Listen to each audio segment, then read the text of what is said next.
the left of me where I was sitting.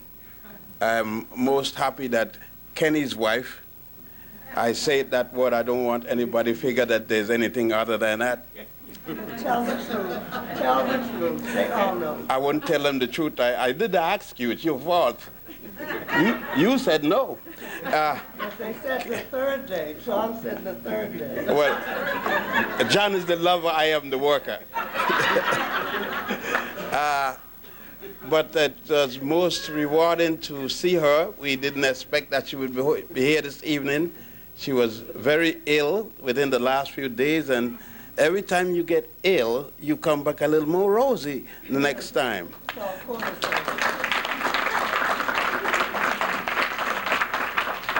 So I was going to say quite a lot of things about her had she not come, but since she's here and could say it for herself, I would say something else. I cannot deal with what Brother John dealt with, because since he's the older brother, I can't be an upstart and try to touch on his area. But I must continue with the trend that he has established when asking ourselves what responsibility we are still left with. I had a very good afternoon. I went to listen to the sisters, and I felt it was very good because it seems as if I'm one of the people that think Adam and Eve should be junked. I think that if there's one thing has been written that should be thrown where it should have been in the first place, is the story of Adam and Eve. I know that quite a lot of people are going to hate me for it, but since these days people are going to write about Adam and Steve and not Adam and Eve, it wouldn't be anything wrong. In my books dealing with religion, by what I've tried to bring to people all this time is that religion is the deification of a culture. That's all. And God is the creation of man. I know people got a lot of problem right here, and you wish I had not been born, much less to get up to speak. But man pronounced that there is God. Man. That's the male figure. Woman would never have been that stupid. That's right. Because woman give birth and understand what birth is, and therefore would not give to an unknown quantity the origin of birth. Woman would not be stupid enough to say that childbirth, the pain of childbirth is because of the penalty of sexual intercourse, which is so beautiful, Sachi. And therefore, what I was trying to say to my brothers and sisters, that the reality of the African people in understanding the family, if there were no family, there would be no God. If there were no people, there would be no God. Because who was going to announce there's a God? And as I said, had the African woman given the concept of Judaism, Islam, and Christianity, not necessarily in that order, Judaism, Christianity, Islam, that's the way they came, they would have been in trouble. That's why when the African was dealing with human beings, childbirth, they placed the woman first. And for those who do not know, I suggest that they take a trip along the Nile and go in the temples and in the tombs and elsewhere, even the master of us, and they would see the African concept of childbearing and the deity. The African was sure of what he meant, because in every tomb, it is not the man that the African man placed at the top of the ceiling. It is the African woman.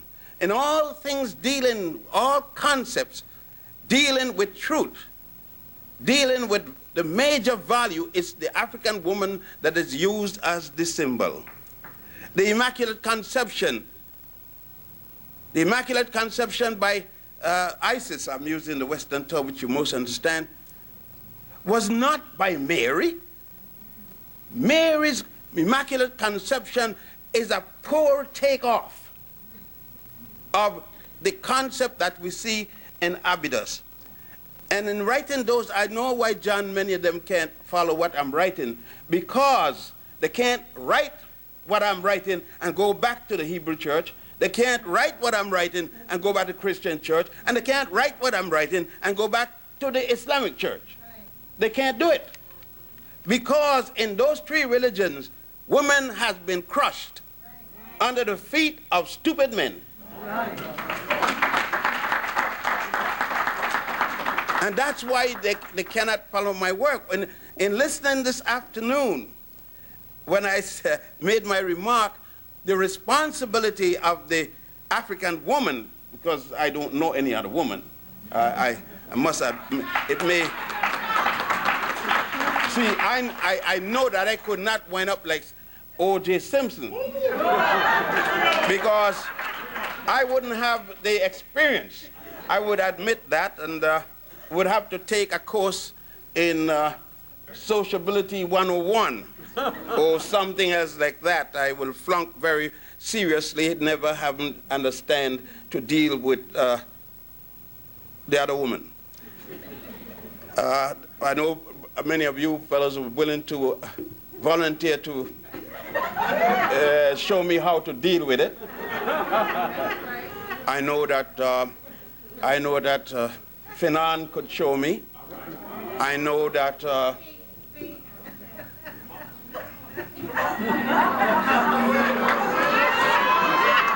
Chan Tidiap could show me. I know that quite a lot of brothers can show me how to deal with this subject. And I am not at all sad that I flunked Integration 101. But I am a master in African woman 10/10.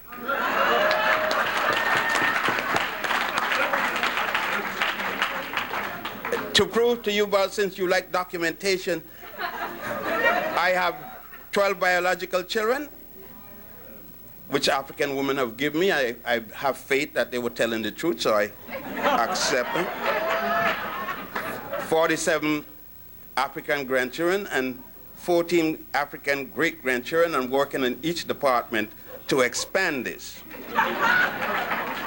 But so this afternoon when the ladies were discussing rape, very important subject, I had difficulty in understanding the Western value of rape.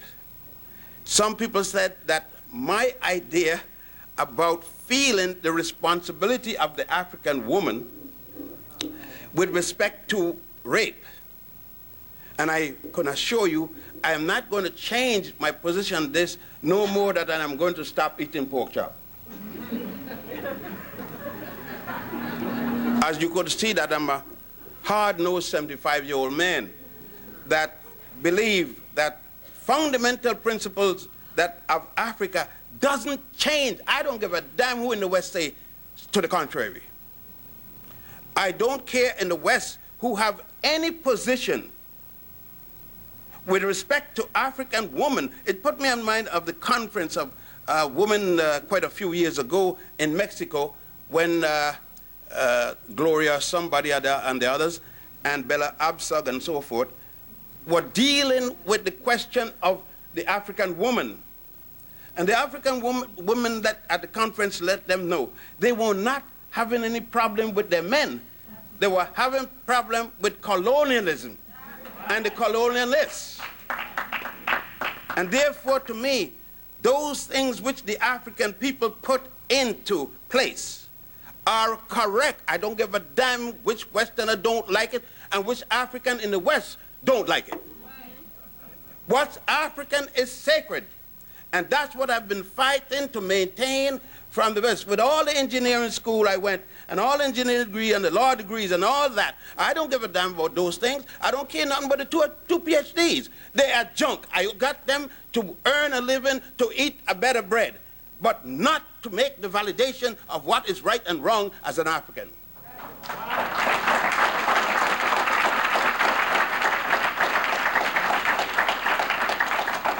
And that is where I stand. Therefore, you could take the Bible, you could take the Quran, you could take the Torah, and throw them in the garbage when it comes against one African book and moral principle. Because I will ask, where did the Bible, where did the Quran, where did the Torah get its moral value?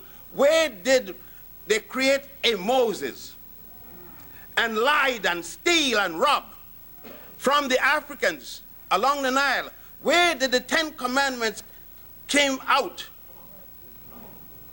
of the admonitions to Goddess Ma'at, otherwise called the negative confession? Where did they lie and create a Moses to say that he bring one God when Akhenaten taught one God died before Moses was born? Where did they lie and talk about a holy land, either in Jerusalem, Bethlehem, or Mecca, when Africans were teaching about a holy land in Abydos, and not Muhammad was not born, not a Jesus was born, not a Abraham was born? You see, they are not going to deal with this, John. They can't deal with it because they got to go home. They got their mortgages to pay. And their scholarship from Sabinbaum and Leenbaum. And they can't deal with it, John. And they're glad that what the fellow named at Cornell University, what's that little boy up there?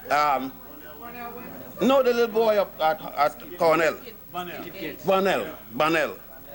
They got to use Bonnell. They're glad that Bonnell right. They can't be seen with my book. My books are fire. And they can't walk with fire. They need smoke. And they got Bonnell, and they could carry that around. To use my books, John, they will have to deal with the honesty of themselves. They will have to deal why this organization started. And I'm going to say this more. To make sure that this organization starts, I got some money the other day for a lecture, and I'm paying for my life membership today before I leave in this organization. All right. Because we must go on, and we're going to go on at any cost. The cost of independence is a very hard one. And it's a very honest one. And you have to face people in their eyes. Let me give you an example. I taught at Cornell University for 18 long years. I think, I may be wrong, I'm the only man who was retired from the African Studies Department. Many have left for different reasons, sickness, death, just quit, went somewhere else. Yet when Cornell University African Studies Center had its 20th year anniversary, I was not invited. I retired in 1987. It had its 25th anniversary. I was not, I'm the only man who had not been invited, except those who are dead. Why?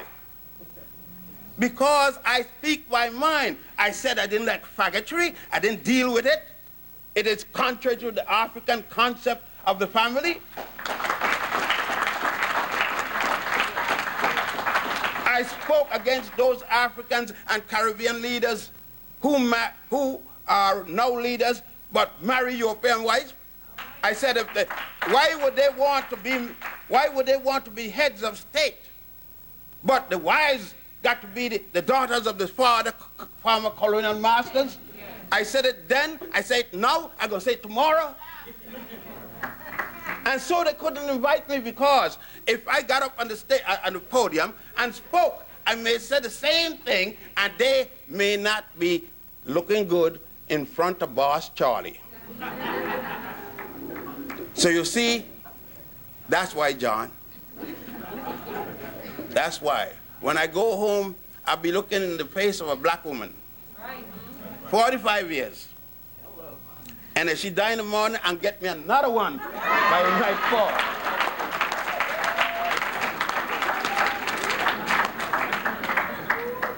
And another one. So you could understand that academia means to me nothing. It is only a means to an end. The PhD is just another means to an end. It means nothing you never hear me say, this is Dr. Ben. This is Joseph Ben Jochannan. Because as long as my mother, or any woman like my mother, any African woman, suffers any indignity in this world because she is an African, then my writing, anything I write must be to create the means by which to kill her enemies. What I write is as good as a vat of poison. What I write is as good as a stiletto to shove in someone's ribs. What I write is intent to murder, to kill, to maim those who have done the same to my mother and women like her.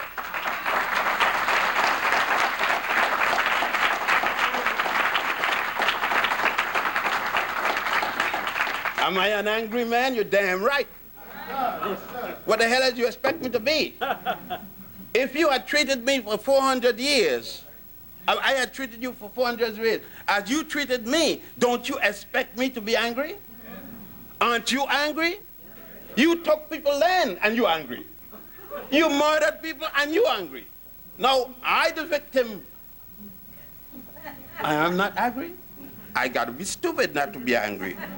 And that's the difference. I'm going to sit down now because let me make it clear that for 75 years, and I'm sure including 10 months when I was staying in the most beautiful place, heaven, and as I said before, heaven is between a black woman's legs. Now you may not understand it, so I may have to explain it to you. Some of what you think is correct. But I'm speaking way up beyond there. Yes. I am speaking in that most comfortable place where Daddy left me and Mama took me up. All right. And put me in that place of comfort. No heaven up, no goddamn place where no God up there waiting, watching nothing. There no God up there watching nothing. Heaven in my mother's womb. That's the only heaven I know, in my mother's womb. And I'm not going to play my mother's second class for guesstimate. There's something behind the clouds. I know my mother gave birth to me. Anything else is a belief. And somebody asked me, what do you worship? Damn, my woman. What the hell do you think I worship but my woman? Who make me comfortable? Who cook my food? Who keep my clothes good? When I was in the hospital sick, who came there every day? My woman. I told the minister, don't get you behind him at the end of my chair. I'll throw you out of this room. What the hell I want to see you for? I need medicine. I don't need no big slick talk. No, you see how hard it is to understand me? Right now, by the way, the ceiling ain't going to fall today. It'll fall tomorrow. And you're going to die. Don't worry about dying. You're going to die anyhow. You can't get out this world alive. So you're going to die for something. I got to end because I don't really want to frighten people too much. But, but understand that this is the way that if we are not ready to fight, when these ladies and brothers took the step by leaving the other organization to establish their own integrity as an African people, they had nothing to fear. There was no Greece, no Rome.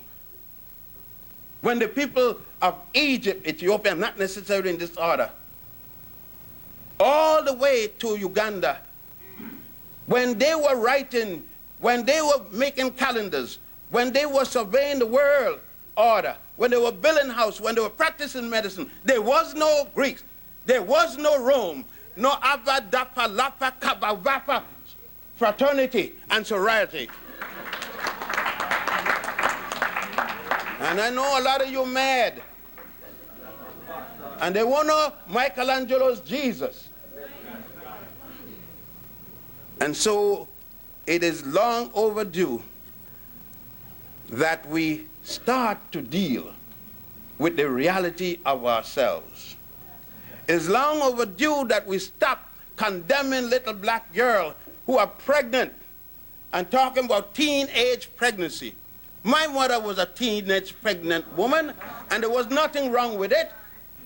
It isn't the teenage pregnancy, it is what you taught the teenage girl to understand about her pregnancy. And it is not her pregnancy. Who made her pregnant? Did you get pregnant from her fingers? It is what you didn't teach your man, your young boy, your child, who isn't there with the pregnancy. It's about time that we stop using everybody as values. And it is about time that we stop defining every characteristic of a human life from a Western point of view and characterize it from your condition.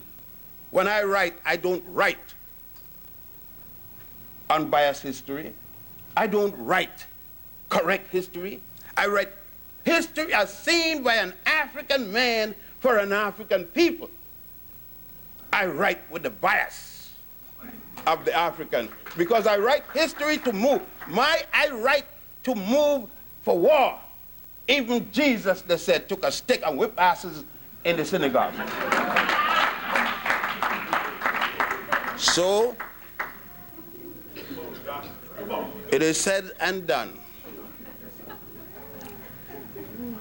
And that is why you will never see me get up to speak in an audience where Dr. John Henry Clark is before Dr. John Henry Clark. Because I remember, as my African principles, if he was 1 second older than myself, he is entitled to speak before me. Yes. Sashi McIntyre, this sister, is entitled for me to be driving down the street in 3 feet of snow. And there's no way for her to go. She's entitled for me to stop, pick her up, take her to her home, and say goodbye, have a good day, and don't ask her what color drawers she's wearing. The African woman is entitled for my decent respect. My jokes must go but so far and no farther. And then, when I know that, observe that, and pay respect to that, and respect her dignity, wherever I see her, and all of the African women out there, then, and only then, will the African woman to be able to walk in peace and avoid being raped. We didn't do it before, and we don't have to do it continuously. So, sisters, I was speaking about rape today. We didn't do it yesterday, and we're not going to do it tomorrow. All right.